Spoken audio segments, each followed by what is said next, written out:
next in our tutorial series about GIMP. In this next tutorial, we'll go over a quick way how to do a coloring of a sketch that you might scan in or you have received on the internet. And it's really easy to start coloring in GIMP. To start, we'll go ahead and have our sketch open, as you can see right here.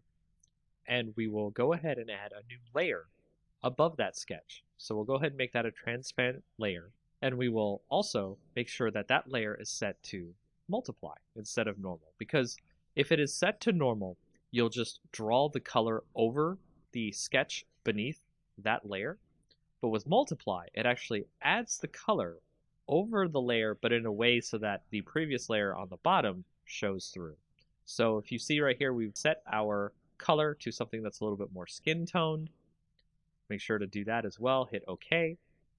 And then we will start coloring in over top our sketch. And you can see just by coloring in here with the color that we picked, a nice skin tone color, we can start to get the sketch to look more like something that is 3D or an actual colored in sketch. Now this is a part of the longer process here, is to color in all the parts you need. So I'm going to do just a really quick once over so that way it doesn't take too long and you can see the effects, but also we're not too worried about it being too messy. So as you can see there, I've colored in her face on this sketch. What we can also do is switch a little bit to the burn tool. We'll switch to the dodge and burn tool, then we'll switch to burn down here at the bottom on the options, so that way we can put in some shadows in the image where we think where the shadows are. And we can make sure to change your size of your brush. You can use that using the bracket keys on your keyboard. Left bracket, right bracket changes the size of your brush.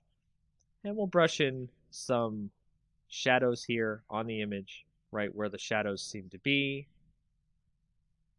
If you have a sketch that has the shadows on it, it makes it easier for you to burn in some shadows. And every time you click and burn in the shadows, it will stack on top of each other, so it will make the shadows darker and darker as you continue burning. Now you can see that there are lines here that we can easily tell between the color and the shadows. So from there, you can do a little bit of smudging, and smudging allows us to mix the colors together so that way they are not just lines on the picture. So we'll actually turn down the rate here of the smudging so that way it's not too obvious, and we'll start doing a little bit of smudging on the image here.